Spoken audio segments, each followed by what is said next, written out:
Yo, it's your boy Dctree, and this is Dctree-Nation, the channel on YouTube that covers hoops and heroes. And today we're talking hoops. We talking about San Antonio Spurs, y'all.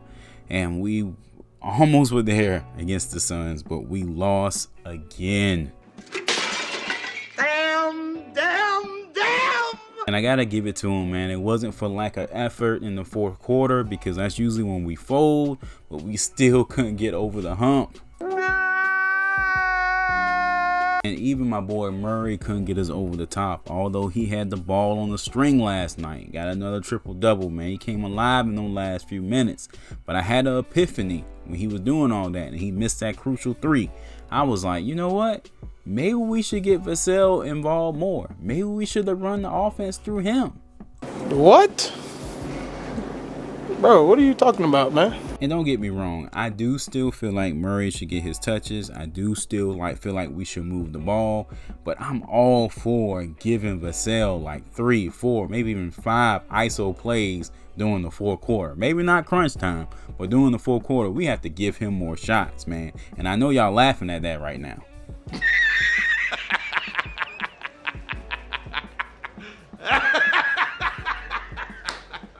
But if you've been watching the games and you're watching the stats and you're watching the percentages, that concept, this idea isn't crazy about running the offense through Vassell for a solid portion of the game. Probably outside of Murray, we probably need to run everything through Vassell, to be honest with you.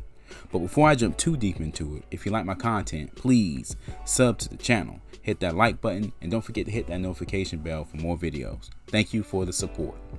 Okay, to start off this video, I definitely want to say and give props to Murray and White last night, man. Their games were pretty darn good. You know, 19 points, 18 points respectively. Murray had 18 points, triple-double. You know, he did his thing, 10 rebounds, 11 assists. Came alive in that fourth quarter after having a really slow start, man. I thought he was going to really stink it up, but somehow he ended up shooting 41%, which is pretty decent given the situation. White was aggressive at the start of the game, throughout the game, and that's why his stats look the way they did. So props to them. But I have to admit, between both of them, they seem like they have to work extra hard to score. A lot of dribbling, a lot of space traveled, a lot of pump fakes, up and unders, crossovers. They have to work kind of harder for their offense because they're not pure scorers. But when you think of a player like Devin Vassell, his offense is seamless. You know, he takes a couple dribbles, boom, nothing but the bottom. He takes a step back three, boom, nothing but the bottom. He drives into the paint, nothing but the bottom. And his percentages are reflective of that. The offense just comes easier to him. So if you're the San Antonio Spurs right now, struggling offensively, you need to depend more on players that are pure scorers. Murray still should get his shots. White still should get his shots. But we got to go to Vassell a lot more. And Sean Elliott in the broadcast last night mentioned that when Murray missed that three, he should have probably passed it to Vassell, who had it going just a little bit more. Just a tad bit more. Especially when it comes in terms of three-point shots, man. Because this team is struggling mightily from the three-point line. I mean, I think the Phoenix Suns had like 12 threes last night to the Spurs 5. You know, that's a big difference maker. And don't get me started on the free throws. Good gracious, okay? But if you look at Vassell's numbers, Vassell is the only player on the team shooting 40% from three that is not a defensive liability. Forbes is a defensive liability at his 41% from three. McDermott is a defensive liability with his 43% from three. And I'm not saying you should just bench McDermott, but at the same time, Vassell gives you the defense on the other end. He gives you the mid-range, and he gives you the ability to hit the three. You kind of got to go with this guy more often. I mean, he did have 12 shots last night. He is averaging around 26 points. Not 26 points, excuse me, 26 minutes per game. So you got to, give it up the pot for playing him a lot more than he did last year. But he has to be kind of like our second option at this point. I think it's clear, it's obvious that he should be, because the offense comes to him easier.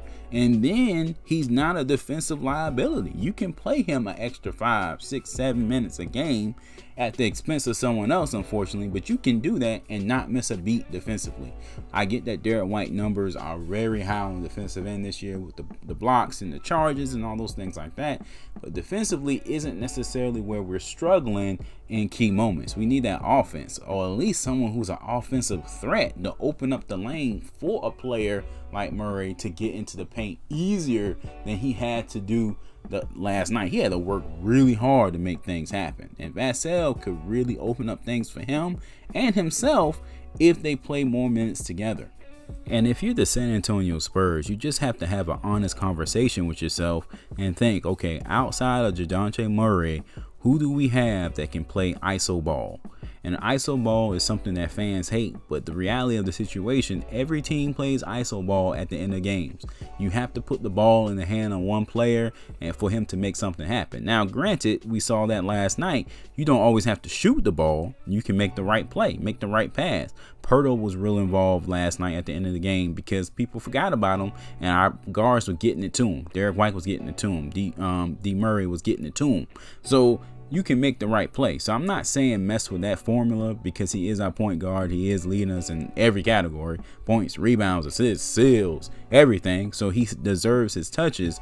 But man, I'm telling you, this team can really benefit from an ISO player or two in the crunch time to Devin Vassell. He can score over people.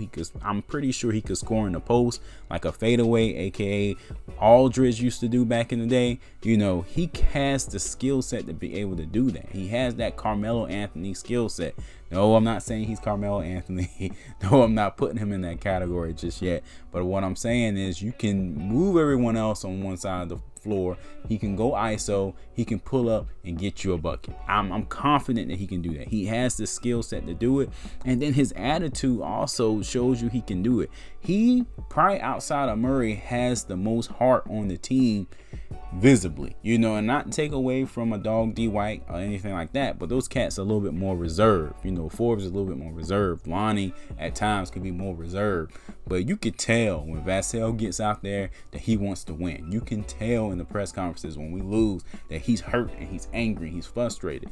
Probably outside of Murray, he's the person that's emotionally invested in trying to push this team to the next level, push themselves to the next level. So when you put all those things in a basket, in a bucket, you got to start thinking, man, we need to give this guy a bigger piece of the pie. We need to give this guy a bigger piece of the offense, not just because he deserves it and he's working his butt off, but because we need it, man. We need it. 40% from three, 48% from the field. Those are almost team highs. You see what I'm saying? 73% from the free throw line. And I'm sure he can easily shoot 80%. He just needs more touches and more fouls to kind of work on that percentage. So he's one of the better shooters on the team that is not a defensive liability. And that's huge. So we just need to maximize his minutes, man. He shouldn't be playing 26 minutes a game. I don't know where we're going to get the minutes for him per se, but we got to get him in those 30s, man. We got to get him in those 30s because he should, in all intensive purposes, be our second option over Keldon, over White, because he actually has a skill set to score. Keldon, like, he just is burrowing through people and trying to force things at the hoop, and that's not going to help against every team.